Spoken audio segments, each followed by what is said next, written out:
والبدن جعلناها لكم من شعائر الله لكم فيها خیر۔ بلا شبہ قربانی سنت ابراہیمی اور ان کے فرزند ارجمند حضرت اسماعیل علیہ السلام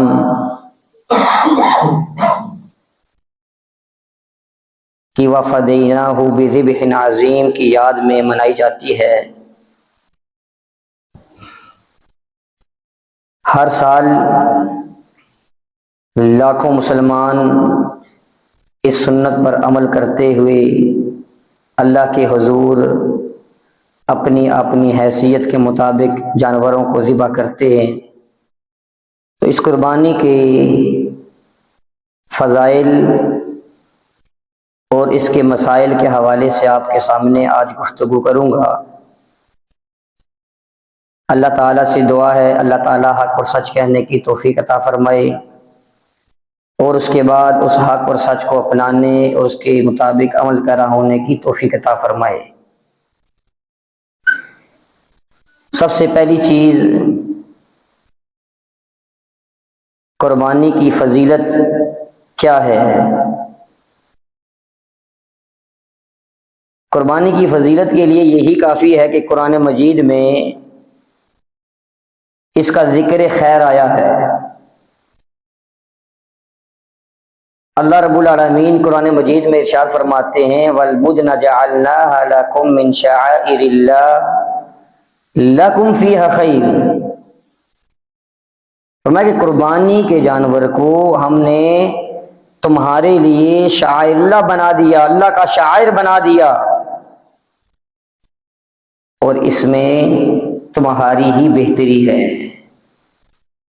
تو محترم بھائیو، قربانی کا جانور ہم ذبح کرتے ہیں، اللہ تعالیٰ کیا فرماتے ہیں؟ اس میں ہماری بہتری ہے۔ وقتی تو ہمیں لگتا ہے کہ شاید ہمارا مال جو ہے وہ خرچ ہو رہا ہے، جیب سے کچھ پیسے لگ رہے ہیں، پریشان ہونے کی ضرورت نہیں ہے۔ فرمایا لکم فیہا خیر، اسی میں تمہاری بہتری ہے۔ اب کیا بہتری ہے؟ اللہ رب العالمین زیادہ بہتر جانتے ہیں، لیکن اس میں بہتری ضرور ہے، خیر ضرور ہے، ہمارے دین اور دنیا ہر اعتبار سے۔ اور اللہ رب العالمین نے آخری پارے میں سب سے چھوٹی سورۃ سورہ کوثر کے اندر ارشاد فرمایا انا اعطیناک الکوثر، ہم نے آپ کو کوثر عطا کیا۔ فصل لربک وانحر، بس آپ اپنے رب کے لیے نماز پڑھیں اور اپنے رب کے لیے قربانی کریں۔ تو اس سے بھی معلوم ہوتا ہے کہ قربانی ایک ایسا عمل ہے کہ جس کا حکم اللہ رب العالمین نے قرآن مجید میں دیا ہے۔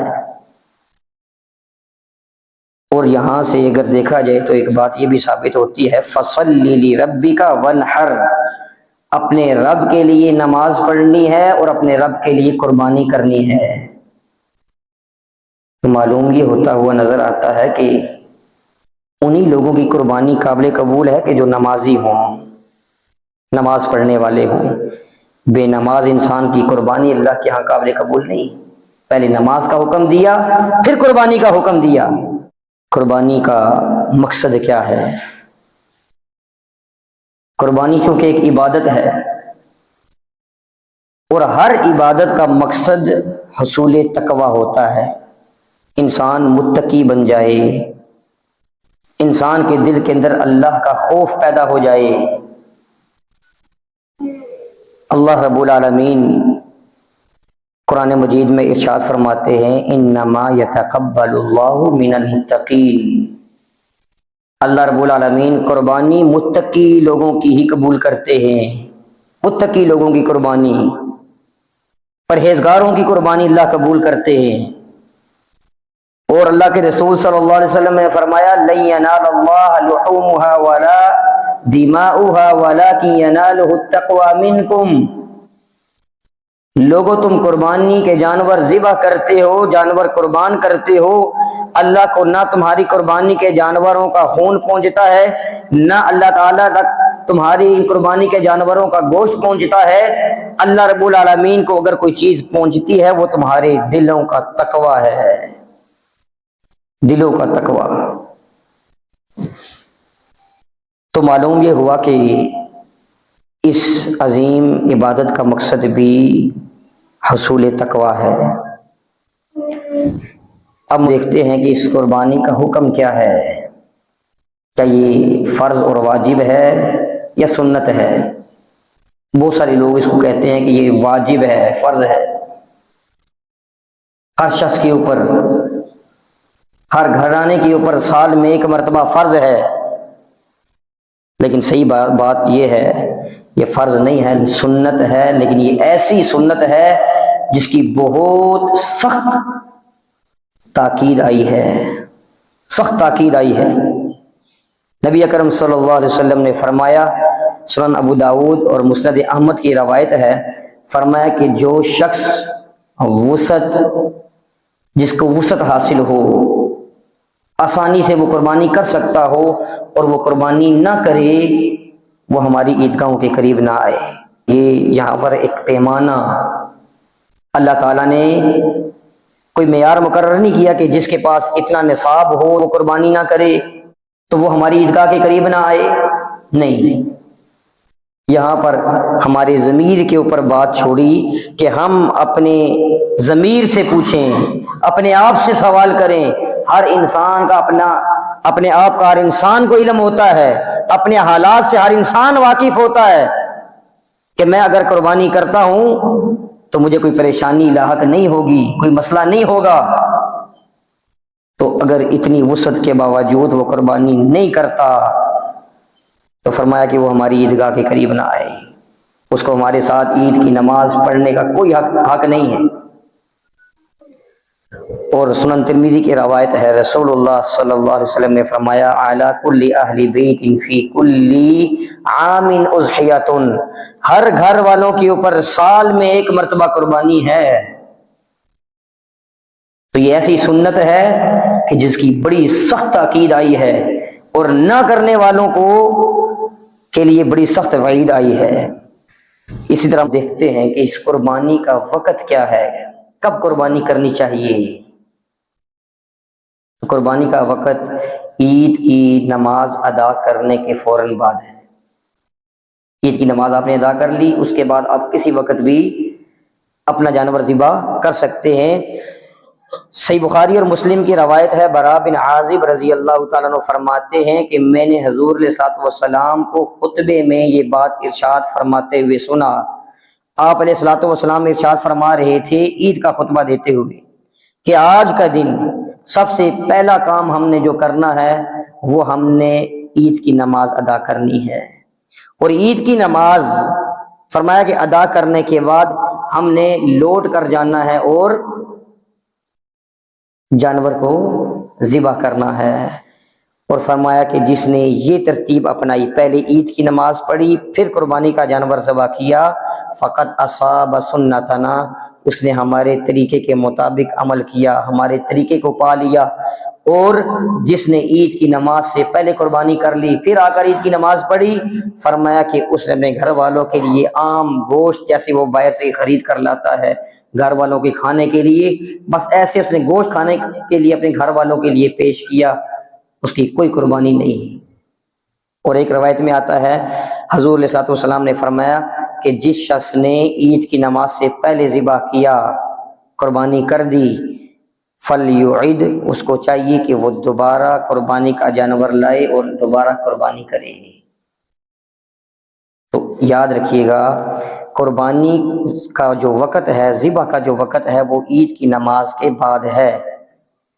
اور جو سورہ کوثر کے اندر فرمایا کہ فَصَلِّ لِرَبِّكَ وَانْحَرْ، اپنے رب کے لیے نماز پڑھیں اور قربانی کریں، تو پہلی نماز پھر قربانی ہے۔ تو عید کی نماز کے بعد قربانی ہوگی، عید کی نماز سے پہلے اگر کسی نے ذبح کر لیا اس کی کوئی قربانی نہیں، اس کو دوبارہ جانور ذبح کرنا چاہیے۔ اور دیکھتے ہیں کہ قربانی کا جانور کیسا ہونا چاہیے۔ قربانی کا جانور اجناس اربعہ میں سے ہونا چاہیے. 4 جنس ہیں، 4 جنسیں ہیں. ان 4 جنسوں میں سے کوئی ایک جنس کا جانور ہو وہ قربانی کے لیے چلے گا. وہ 4 جنسیں کون سی ہیں؟ یہ قرآن مجید میں بھی بیان ہوئی ہیں. بکرا یا بکری، دمبا یا دمبی، گائے یا بیل، اور اونٹ یا اونٹنی. یہ 4 جنسیں ہیں. ان کی جنس میں سے کوئی جانور ہوگا تو قابل قبول ہے. ادروائز کوئی ہرن کی بھی قربانی کر دے حالانکہ بکرے سے کئی مہنگا ہے، اس کی کوئی قربانی نہیں ہوگی. بکرا بکری، دمبا دمبی، گائے بیل، اونٹ اونٹنی، نر اور مادے کا کوئی تصور نہیں ہے. تو ان جانوروں میں سے کوئی ہو، اور پلس ایک اور شرط کیا ہے، مسنہ ہونا چاہیے.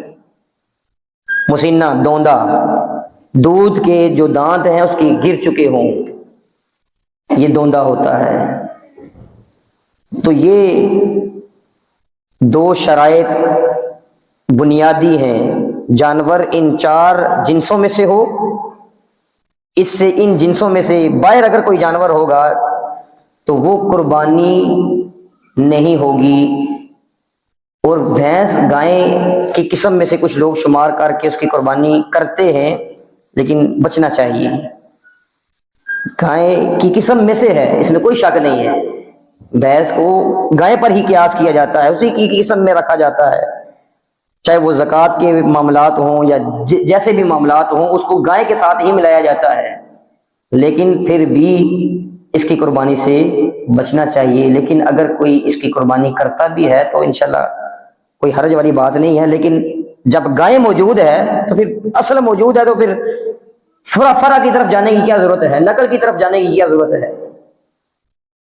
اور اسی طرح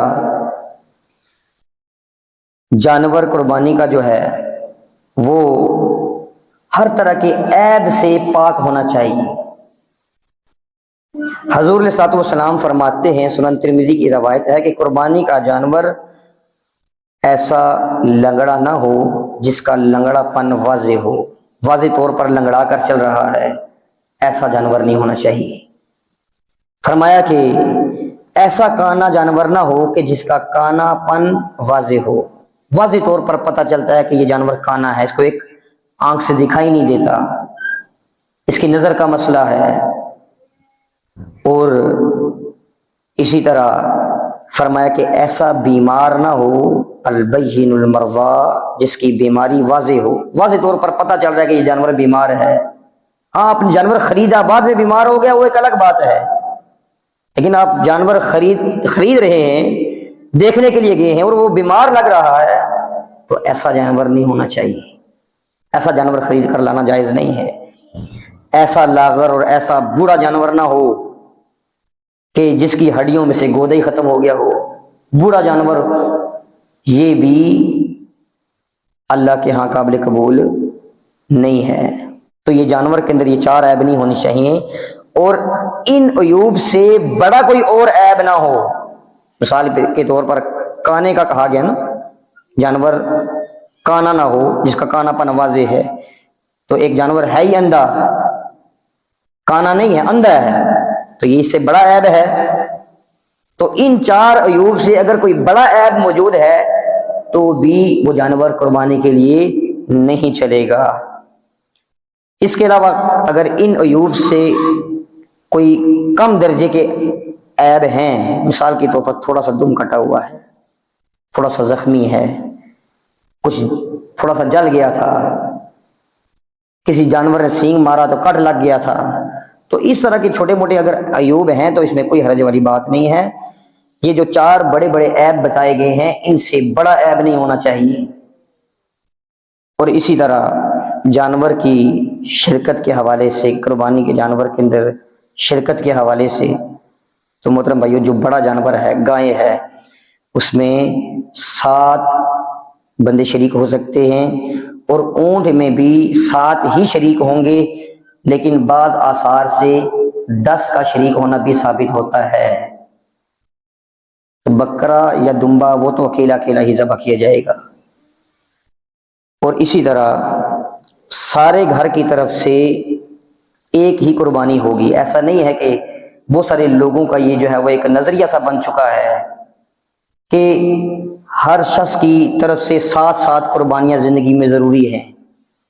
تو پہلی 7 قربانیاں کسی ایک فرد کی طرف سے دی جاتی ہیں، پھر دوسرے کی طرف سے دی جاتی ہیں، یا کسی کے ہاں کوئی مالدار ہیں تو وہ 2 3 قربانیاں اکٹھی کرتے ہیں، یہ فلاں کی طرف سے، یہ فلاں کی طرف سے، یہ فلاں کی طرف سے. تو 7 قربانیاں ضروری لوگ سمجھتے ہیں کہ زندگی کے اندر 7 قربانیاں ہر فرد کی طرف سے یہ ضروری ہے. اس کی کوئی دلیل نہیں ہے کہ ہر فرد کی طرف سے الگ قربانی کی جائے، بلکہ ایک سربراہ گھر کا اگر قربانی کرتا ہے وہ پورے گھرانے کی طرف سے وہ کافی ہو جاتی ہے.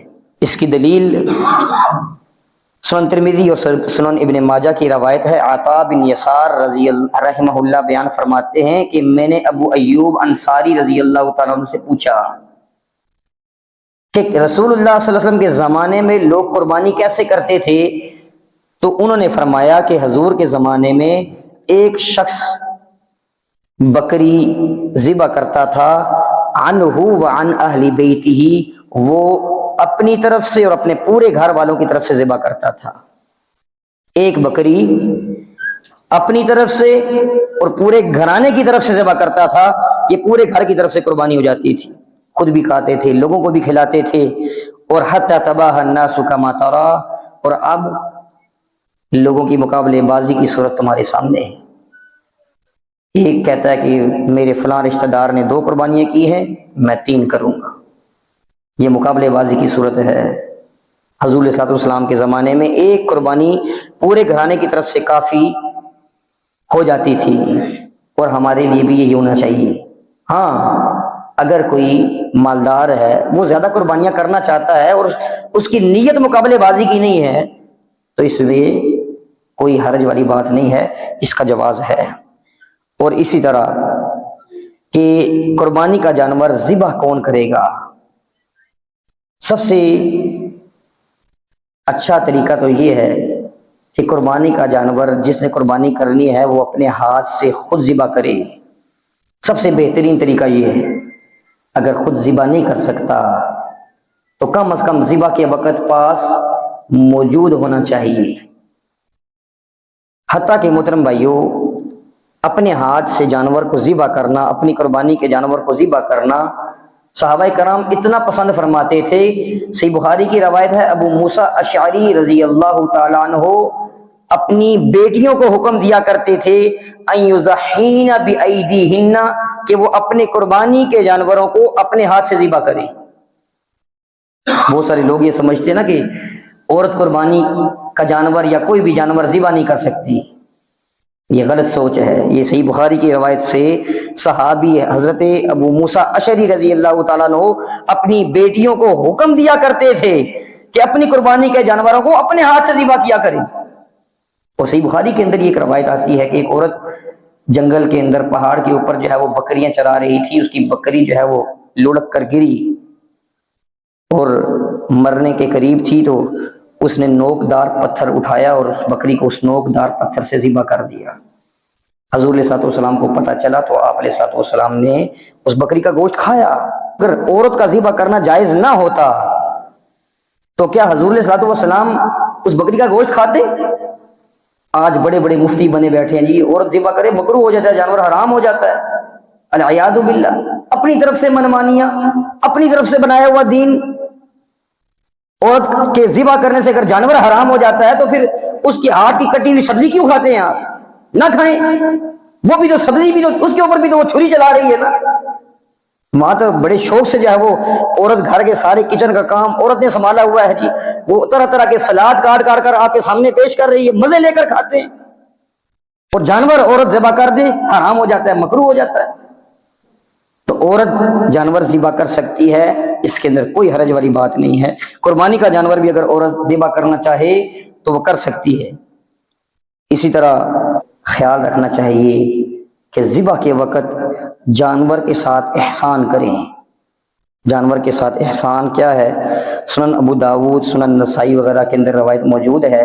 شداد بن اوس رضی اللہ تعالیٰ عنہ بیان فرماتے ہیں کہ دو باتیں میں نے حضور علیہ الصلوۃ والسلام سے سنی ہیں۔ فرمایا کہ اللہ رب العالمین نے ہر چیز کے اوپر احسان کو ضروری قرار دیا ہے۔ ہر چیز کے اوپر احسان کرنا ہمارے لیے ضروری ہے، ہر چیز کے ساتھ۔ فرمایا کہ فَإِذَا قَتَلْتُمْ فَأَحْسِنُوا الْقِتْلَةَ، جب جہاد کے اندر دشمن تمہاری گردنیں مار رہا ہو، تم دشمن کی گردنیں مار رہے ہو، اس وقت بھی دشمن کے ساتھ زیادتی نہیں کرنی، وہاں دشمن کو قتل کرتے ہوئے بھی احسان کرنا ہے۔ ایسا نہیں ہے کہ آپ اس کی جسم کا ایک ایک انگ کاٹو، اس کو تکلیف دو، پریشان کرو، نہیں، ایک ہی دفعہ گردن پر وار کرو، اس کو زیادہ تڑپنا نہ پڑے، اس کو زیادہ تکلیف نہ ہو۔ قتال کے اندر، جہاد کے دوران۔ اور فرمایا کہ دوسری چیز کہ جب تم ذبح کرو تو جانور کے اوپر بھی احسان کرو۔ جانور کے اوپر احسان کیا ہے؟ فرمایا کہ تم میں سے جس شخص نے جانور ذبح کرنا ہے اس کو چاہیے اپنی چھری کو اچھی طرح تیز رکھ لے، چھری تیز ہونی چاہیے۔ ایسا نہیں ہے کہ اس کے گلے کے اوپر آپ رکھ کر پھیرتے رہیں اور جو ہے وہ بڑی مشکل سے زور لگا لگا کر اس کا جو ہے وہ گلا کٹے اور اس کو تکلیف ہو۔ شریعت کے اندر اس چیز کی اجازت نہیں، بلکہ ایک روایت میں آتا ہے کہ رسول اللہ صلی اللہ علیہ وسلم نے فرمایا، منع فرمایا کہ نہا عن شریطۃ الشیطان، شریطۃ الشیطان سے حضور نے منع فرمایا۔ پوچھا گیا اللہ کے رسول شریطۃ الشیطان کیا ہے؟ فرمایا کہ کسی ایسی کھنڈی چھری سے جانور کو ذبح کیا جائے کہ صرف چمڑا کٹے، اندر سے رگیں رہ جائیں اور جانور جو ہے وہ تڑپتا رہے، یہ شریطۃ الشیطان ہے۔ حضور نے اس چیز سے منع فرمایا۔ تو یہ جانور کے ساتھ احسان کرنا انتہائی ضروری ہے کہ جانور کے جس چھری کے ساتھ آپ نے جانور کو ذبح کرنا ہے وہ خوب تیز ہونی چاہیے، تیز دھار والی ہونی چاہیے، ایک دو دفعہ پھیریں اس کا گلا کٹ جائے۔ اور یہ بھی ذہن میں رکھیے گا کہ کچھ لوگ جو ہے وہ جانور کو لٹایا ہوا ہوتا ہے یا جانور سامنے ہوتا ہے اور چھریاں جو ہے وہ ٹوکے تیز کر رہے ہوتے ہیں، یہ بھی غلط ہے، شریعت اس کی اجازت نہیں دیتی۔ ایک شخص نے جو ہے وہ جانور کو لٹایا ہوا ہے اور چھری جو ہے وہ تیز کر رہا ہے، حضور صلی اللہ علیہ وسلم نے دیکھا تو سختی سے اس کو ڈانٹا کہ تم پہلے چھری نہیں تیز کر سکتے تھے، تم اس کو دوہری موت مارنا چاہتے ہو، دو موتیں دینا چاہتے ہو۔ تو محترم بھائیو، چھری جانور کے سامنے تیز نہیں کرنی، اور اسی طرح کوشش کریں کہ ایک جانور کے سامنے دوسرے جانور کو ذبح نہ کریں، زیادتی ہے، ظلم ہے۔ ایک جانور کے سامنے دوسرے جانور کو ذبح نہ کیا جائے۔ اور اجتماعی قربانیوں میں کیا ہوتا ہے، لائنوں میں جانور لگائے ہوتے ہیں اور دوسرے جانور دیکھ رہے ہیں، زور زور سے جو ہے وہ آوازیں بھی نکال رہے ہیں، چیخ رہے ہیں، پریشان ہو رہے ہیں، اور ان کے سامنے ان کے ہم جنس جو ہے وہ کٹ رہے ہیں، ان کو کاٹا جا رہا ہے، ذبح کیا جا رہا ہے۔ یہ زیادتی ہے، جانور کے ساتھ ظلم ہے۔ حضور صلی اللہ علیہ وسلم نے بھی اس چیز سے بھی سختی سے منع کیا ہے۔ اور اسی طرح قربانیوں کی کھالوں کے حوالے سے کبھی بھی کسی کسائی کو اجرت کے طور پر آپ کھال نہیں دے سکتے، قربانی کا گوشت نہیں دے سکتے۔ ہاں، اجرت دینے کے بعد اگر آپ اس کو دیتے ہیں تو وہ ایک الگ بات ہے، لیکن اجرت کے طور پر آپ کھال دیں یا قربانی کے جانور کا گوشت دیں، یہ جائز نہیں ہے۔ حضرت علی رضی اللہ تعالیٰ عنہ فرماتے ہیں رسول اللہ صلی اللہ علیہ وسلم نے حکم دیا تھا کہ جو میری قربانی ہے وہ ساری کی ساری جو ہے اس کے جو ہے وہ اس کا چمڑا بھی، اس کی جو ہے وہ رسیاں بھی، اس کا گوشت بھی، سب کچھ مساکین میں تقسیم کر دیا جائے۔ تو چمڑا مساکین کے لیے ہوتا ہے، غرباء کے لیے ہوتا ہے۔ ہاں، اگر آپ پرسنلی اپنے گھر کے یوز کے لیے، استعمال کے لیے اس کو رکھتے ہیں پھر تو ٹھیک ہے، ادروائز آپ اس کو خود جو ہے وہ بیچ کر رقم اپنے پاس رکھ لیں، یہ بھی درست نہیں ہے۔ آپ قصاب کو اجرت کے طور پر دے دیں، یہ بھی جائز نہیں ہے۔ یا آپ اس کو اپنے استعمال میں لائیں یا پھر جو ہے وہ کسی مسکین کو دے دیں۔ اسی طرح مقروض قرض والا جو انسان ہے، جس کے اوپر قرض ہے، کیا وہ قربانی کر سکتا ہے؟ بالکل کر سکتا ہے۔ کچھ قرض ایسے ہوتے ہیں، مثال کے طور پر کوئی انسان تاجر ہے، دکاندار ہے، تو دکانداروں کے تو قرض دار لگے رہتے ہیں، وہ ادھار پر چیز لے کر آتے ہیں، پھر مہینے بعد جب بھی ان کا ایک ٹائم مقرر ہوتا ہے انہوں نے واپس دینے ہوتے ہیں، تو یہ قرض قربانی سے مانے نہیں ہے۔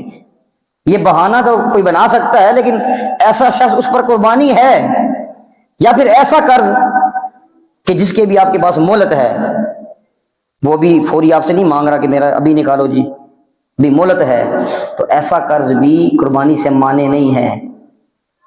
آپ کو ایسا مقروض بھی قربانی کر سکتا ہے۔ ہاں کوئی ایسا شخص ہے کہ جس کے پاس مہلت نہیں ہے، کوئی کہہ رہا ہے عید سے قبل میرے پیسے مجھے واپس لوٹاؤ، اگر وہ نہیں کرتا تو ایک الگ بات ہے، ادروائز مقروض انسان قربانی کر سکتا ہے، حتیٰ کہ آپ قرض لے کر بھی قربانی کر سکتے ہیں۔ آپ کے پاس اتنی وسعت نہیں ہے، لیکن آپ قرضہ لے کر قربانی کر سکتے ہیں، آپ بعد میں قرضہ وہ چکا سکتے ہیں، ادا کر سکتے ہیں، تو بھی بلکہ اس میں زیادہ اجر بھی ہے۔ اور اسی طرح میت کی طرف سے بعض لوگ پوچھتے ہیں کہ قربانی کی جائے یا نہ کی جائے، بچنا چاہیے، میت کی طرف سے قربانی کرنے سے بچنا چاہیے۔ ہاں اگر آپ نے اس کے دو طریقے آپ ذہن میں رکھیں، اگر آپ نے جانور ذبح کرنا ہی ہے تو صدقے کی نیت سے آپ ذبح کر دیں، دو جانور ذبح کریں، ایک اپنی قربانی کے لیے پورے گھر کی طرف سے، اور ایک میت کی طرف سے جو آپ کے والدین میں سے یا آپ کے آباء و اجداد میں سے یا آپ کی بیوی کوئی بھی فوت ہو چکا ہے اس کی طرف سے آپ قربانی کرنا چاہتے ہیں، تو پھر آپ الگ جانور ذبح کریں اور صدقے کی نیت سے ذبح کریں، اور پھر اس کا گوشت آپ اپنے پاس کچھ بھی نہیں رکھیں گے، وہ سارے کا سارا آپ تقسیم کر دیں۔ پھر دوسرا طریقہ یہ ہے کہ آپ جب قربانی کرتے ہیں تو نیت میں کہیں کہ یہ میری پورے گھرانے کی طرف سے ہے، اب اس میں زندہ مردہ سارے گھر والے آ جاتے ہیں۔ اور اسی طرح کہ اجتماعی قربانی کے حوالے سے، بلکہ اس سے قبل قربانی کس شخص کے اوپر ضروری ہوتی ہے یا کس شخص کے اوپر قربانی جو ہے وہ ہوگی، تو یاد رکھیے گا، یہ پہلے بھی میں بات کر چکا ہوں کہ بہت سارے لوگ یہ سمجھتے ہیں کہ شاید جو زکوٰۃ کا نصاب ہے، جیسے جس کے پاس 7.5 تولے سونا ہے اس پر زکوٰۃ ہوتی ہے، چاندی 52.5 تولے چاندی ہو تو اس پر زکوٰۃ ہوتی ہے، تو بہت سارے لوگ اسی کو نصاب قربانی بھی بنا دیتے ہیں کہ جس کے اوپر زکوٰۃ واجب ہوگی وہی قربانی کرے گا، اسی کے لیے قربانی ہے۔ نہیں، یہ ایک غلط فہمی ہے۔ زکوٰۃ کا نصاب الگ ہے، یہاں پر حضور نے صلی اللہ علیہ وسلم نے یہ فرمایا ہے، من وجد لہ سعۃ، جو شخص وسعت پائے، جو آسانی کے ساتھ قربانی کر سکتا ہے، جو قربانی کرنے میں اس کو کوئی پریشانی، دقت، تکلیف نہیں، وہ ایزیلی قربانی کر سکتا ہے، اور ہر انسان کو اپنے حالات کا علم ہوتا ہے، تو انسان اس کے اوپر قربانی ہے، اس شخص کے اوپر قربانی ہے۔ تو زکوٰۃ کا نصاب یہاں پر فٹ کرنا یہ کسی طریقے سے جائز نہیں ہے، اس کی کوئی شرعی دلیل بھی موجود نہیں ہے۔ اسی طرح جو جانور آپ نے ذبح کیا ہے نا، جو آپ نے جب اس کا گلا کاٹا، جو خون بہہ گیا، اس بہے ہوئے خون کے علاوہ جانور کی ہر چیز آپ کے لیے حلال ہے، وہ خون آپ کے لیے حرام ہے، جو خون بہہ گیا ہے نا وہ حرام، اس کے علاوہ جانور کی ہر چیز حلال، جانور کی ہر چیز آپ کے لیے حلال ہے۔ لوگ اپنی طرف سے فتوے دے رہے ہوتے ہیں، جی یہ جو خصی ہوتے ہیں کپورے یہ مکروہ ہیں، جی اوجری کو بعض لوگ مکروہ کہتے ہیں۔ آپ کو کس نے جو ہے وہ یہ اختیار دیا ہے کہ آپ شریعت کے معاملات کے اندر رد و بدل کریں، کسی چیز کو حلال، حرام یا مکروہ یا اس طرح کا کچھ کہیں؟ آپ کو کوئی اختیار نہیں۔ یہ اختیار کسی چیز کو حلال کرنے کا، حرام کرنے کا، یہ اللہ رب العالمین کے پاس ہے، حضور علیہ الصلوۃ والسلام کے پاس بھی نہیں تھا۔ ایک مرتبہ حضور علیہ الصلوۃ والسلام اپنی بیویوں میں سے کسی بیوی کے پاس جاتے ہیں، وہاں سے وہ بیوی ان کو شہد دیتی ہے، وہ شہد پیتے ہیں، پھر دوسری بیوی کے پاس جاتے ہیں، اس کو پتا تھا کہ یہ شہد پی کر آئے ہیں، تو انہوں نے کہا کہ آپ کے منہ سے کوئی عجیب سی بدبو آ رہی ہے، تو آپ علیہ الصلوۃ والسلام نے فرمایا میں نے تو کوئی ایسی چیز نہیں کھائی، ہاں شہد پیا تھا، فلاں کے گھر سے شہد پیا تھا۔ تو اللہ کے رسول صلی اللہ علیہ وسلم نے وہاں پر فرمایا تھا کہ میں آج کے بعد شہد نہیں پیوں گا، شہد کو اپنے لیے کیا کر دیا؟ حرام کر دیا۔ اللہ رب العالمین نے فوراً آیت نازل کر دی کہ اے نبی آپ کو کس نے اختیار دیا کہ ایک چیز جس کو اللہ نے حلال قرار دیا ہے آپ اس کو حرام کریں؟ تبتغی مرضات ازواجک، اپنی بیویوں کی مرضی چاہتے ہیں؟ سختی کے ساتھ اللہ رب العالمین نے منع کیا۔ تو معلوم کیا ہوا؟ کسی چیز کو حلال یا حرام کرنے کا اختیار صرف اللہ کے پاس ہے، اللہ کے علاوہ کسی کے پاس نہیں ہے۔ تو ہم اپنی طرف سے کیسے فتویٰ دے دیتے ہیں فلاں چیز جانور کی مکروہ ہے، فلاں چیز جو ہے وہ حرام ہے اور فلاں چیز حلال ہے، بغیر دلیل کے، سنا سنایا، بس کسی نے کہہ دیا بس اس کو ہم نے تسلیم کر لیا۔ جانور کے بہے ہوئے خون کے علاوہ ہر چیز اس کی حلال ہے، آپ کھا سکتے ہیں، نہ کھائیں آپ کا دل نہیں مانتا وہ ایک الگ بات ہے۔ اس کے علاوہ محترم بھائیوں، اجتماعی قربانی کے حوالے سے اجتماعی قربانی کرنا جائز ہے یا نہیں جائز ہے؟ محترم بھائیوں، میں حرام نہیں کہتا، لیکن اس کے اندر بڑی خرابیاں ہیں، بہت ساری سنتیں ہیں جو رہ جاتی ہیں۔ قربانی کے جانور کی سنتوں میں سے یہ سنتے نہیں ہیں، قربانی کے جانور کم از کم آپ کے علم میں ہونا چاہیے کہ میرا قربانی کا جانور کون سا ہے، آپ کے علم میں ہونا چاہیے۔ اور صحابہ کرام قربانی کا جانور لاتے تھے، اس کی خدمت کرتے تھے، اس کو خوب موٹا تازہ کرتے تھے۔ تو اجتماعی قربانی میں تو یہ چیز ہے ہی نہیں، ہمیں پتہ ہی نہیں ہوتا کہ ہمارا قربانی کا جانور کون سا، ہم نے بس فیس دے دی، 22,000 20,000 جتنا بھی انہوں نے ہمارے اوپر ڈالا ہم نے وہ دے دیا، اور بس فون کر رہے ہیں جی ہاں جی ہمارا گوشت کب پہنچے گا، 5 بجے پہنچے گا جی، 3 بجے پہنچے گا جی، 2 بجے پہنچے گا جی۔ یہ قربانی، یہ کس چیز کی قربانی ہے؟ یہ پھر ایسا نہیں ہے کہ آپ کسی کسائی کو فون کر دیں ہاں جی ہمارے گھر میں جو ہے وہ 10 کلو گوشت بھیج دو، 20 کلو گوشت بھیج دو، یہ تو آپ صرف گوشت خرید رہے ہیں۔ جانور کا علم ہونا چاہیے کہ آپ کا جانور، قربانی کا جانور کون سا ہے۔ اور دوسری چیز محترم بھائیوں کہ قربانی کے جانور کو خود ذبح کرنا یہ بھی حضور علیہ الصلوۃ والسلام کی سنت ہے، یا خود ذبح نہیں کرتے تو کم از کم پاس تو کھڑے ہوں۔ اجتماعی قربانی میں ایسا نہیں، آپ ٹانگوں پر ٹانگ رکھے گھر میں بیٹھے ہوئے ہیں، ٹی وی لگا کر بیٹھے ہوئے ہیں، پروگرام دیکھ رہے ہیں، عید کی نشریات آپ دیکھ رہے ہیں، آپ کو پتہ ہی نہیں آپ کا جانور جو ہے وہ ذبح کیا جا رہا ہے، اور ذبح کرنے والے کا بھی نہیں پتا کہ وہ تکبیر پڑھتا ہے یا نہیں پڑھتا، ذبح کرنے کا اس کو صحیح طریقہ بھی ہے یا نہیں۔ اور تیسری خرابی کہ عین ممکن ہے آپ نے جس جانور میں حصہ ڈالا ہے اس جانور کے اندر کوئی ایسا حصہ دار بھی ہو جو مشرک ہے، شرک کرنے والا ہے، یا حرام کی کمائی کمانے والا ہے، حرام کمائی کماتا ہے، تو محترم بھائیو اس کی قربانی تو نہیں ہوگی، اور ساتھ میں جو 5-6 دوسرے حصہ دار ہیں ان کی بھی قربانی نہیں ہوگی۔ کسی ایک شخص کی اگر قربانی نہیں ہے تو محترم بھائیو باقیوں کی قربانی نہیں ہے۔ بے نماز انسان آپ کے جانور، جس جانور کے ساتھ آپ نے حصہ ڈالا ہوا ہے، کوئی بے نمازی انسان ہے، اس نے بھی وہاں اسی جانور میں حصہ ڈالا ہوا ہے، اس کی قربانی بھی نہیں اور آپ کی بھی گئی۔ تو لہٰذا یہ چیز بھی ملحوظ خاطر رکھنی چاہیے۔ اجتماعی قربانیوں کے اندر یہ خرابیاں بھی ہیں۔ آپ خود سے اپنا جانور 5-7 بندے آپ جب جڑیں گے، اگر ایک جانور آپ نے خریدنا ہے تو آپ دیکھ کر پرکھ کر آپ بندے ساتھ ایڈ کریں گے نا، یار یہ بندہ جو ہے وہ حرام کی کمائی تو نہیں کماتا، اس کا ذریعہ معاش حرام تو نہیں ہے، یہ انسان جو ہے وہ بے نماز تو نہیں ہے، یہ مشرک تو نہیں ہے۔ آپ دیکھیں گے، پرکھیں گے، پھر ساتھ رکھیں گے، اور وہاں پر ایسا کچھ نہیں ہوتا۔ وہاں پر ان کو بس زیادہ سے زیادہ بندے چاہیے ہوتے ہیں، کوئی بے نماز ہے، کوئی حرام کی کمائی کمانے والا ہے، جیسا بھی ہے انہوں نے بس بندے لینے ہیں، ایڈ کرنے۔ اگر ایک شخص کی قربانی جانور کے 7 حصہ داروں میں سے ایک شخص کی قربانی نہیں ہے تو ساروں کی قربانی نہیں۔ اور اسی طرح محترم بھائیو چوتھی خرابی جو ہے وہ یہ ہے کہ جو پہلے بھی میں بیان کر چکا ہوں کہ اجتماعی قربانی میں سارے جانوروں کو ایک دوسرے کے سامنے ذبح کیا جاتا ہے، اور یہ شریعت کے خلاف ہے۔ ایک جانور کے سامنے آپ دوسرے جانور کو ذبح نہیں کر سکتے، اور اجتماعی قربانیوں میں ایک ہی گراؤنڈ کے اندر سارے جانور جو ہے وہ زندہ بھی وہیں پر کھڑے ہیں، ان کے سامنے انہی کے ہم جنس جانور کو جو ہے وہ ذبح کیا جا رہا ہے۔ یہ کتنا تکلیف دہ ایک چیز ہے اس جانور کے لیے۔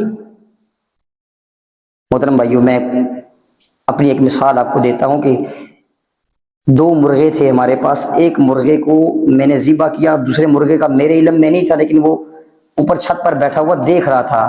جب میں ذبح کر چکا تو میری نظر اس کے اوپر پڑی، یقین جانیے واللہ ممبر پر کھڑا ہوں، اس دن کے بعد اس مرغے کے ذہن کو پتہ نہیں کیا ہوا، ہر شخص کے اوپر وہ حملہ کرتا تھا، ہر شخص کے اوپر آتے جاتے بچوں کے پیچھے لگنا شروع کر دیتا تھا، بڑوں کے پیچھے لگنا شروع، آخر کار اس کو ذبح کر دیا۔ کہنے کا مقصد ہوا ہے کہ ان کو تکلیف ہوتی ہے، ہرٹ ہوتے ہیں۔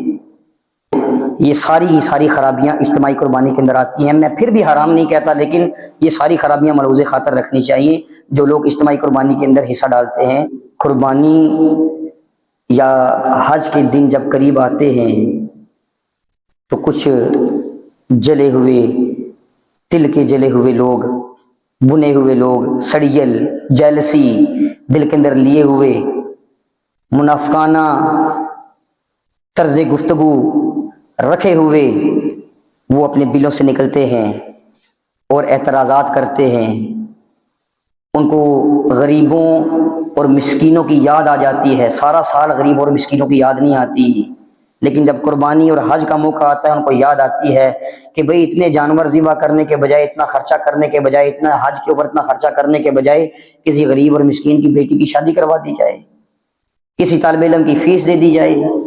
آپ قربانی کا جانور نہ ذبح کریں، کسی کو پیسے دے دیں، کسی مسکین کا غریب کا بھلا ہو جائے گا۔ ایسی باتیں کرتے ہوئے وہ نظر آتے ہیں۔